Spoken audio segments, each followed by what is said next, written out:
Giving honor to God, giving honor to Apostle and the pastors of this house. I'm just truly thankful to be here. It's been a trying week, as it always is, but this week I'm just like, hey, it's another trial. I'm gonna get through it somehow, some way. And just a little comedy at the beginning. I got to thinking about obedience over sacrifice. All right. And I was thinking about, like, when I was coming up, my mom said, clean my room before I go to bed, right? So that way when I get home, I can go right outside. So obedience would be clean your room before you go to bed. But when you don't do that, you get home, you don't get to go out with your friends, so now you got to sacrifice a little bit of your playing time, clean up your room, and then you get to go outside.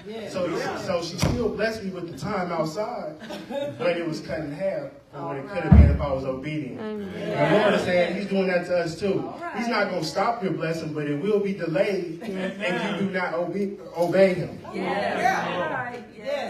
And I'm gonna come from Daniel's 3:1. Basically, that's the story of Nebuchadnezzar and the king, and he puts the boys in the furnace.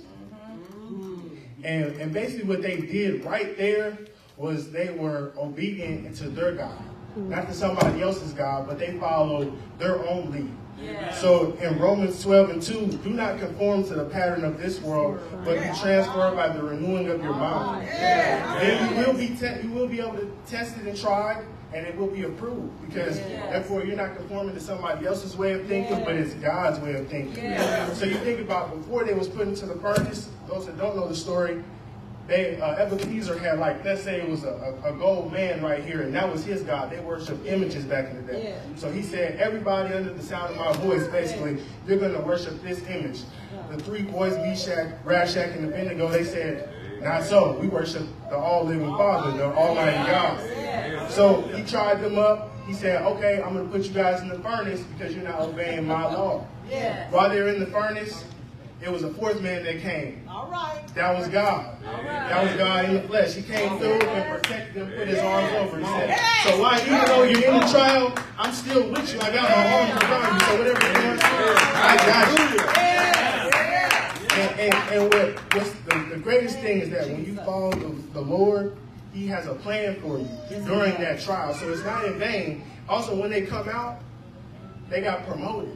Their job got promoted. So in the city of Babylon, they were already the head of, let's say, music. I don't know, don't quote me.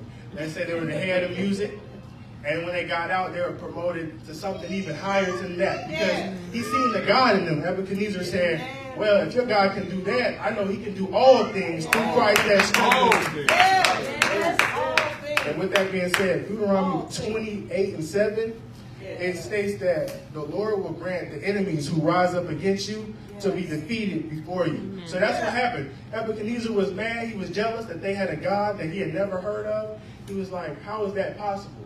But he couldn't be mad because the Lord said, I will make you rise above that jealousy. And to end it all, Psalms 110:1, the Lord says, sit at my right hand and until I make your enemies your footstool. So that's just reiterating what the whole story is about. Just at the end of the day, don't be discouraged because somebody else is personally attacking you. It's not even them. It's the inside, the principalities attacking you. Stay obedient to God, because at the end of the day, if you stay obedient to Him, you will be ahead of not many things, but all things that you put Him first. Amen.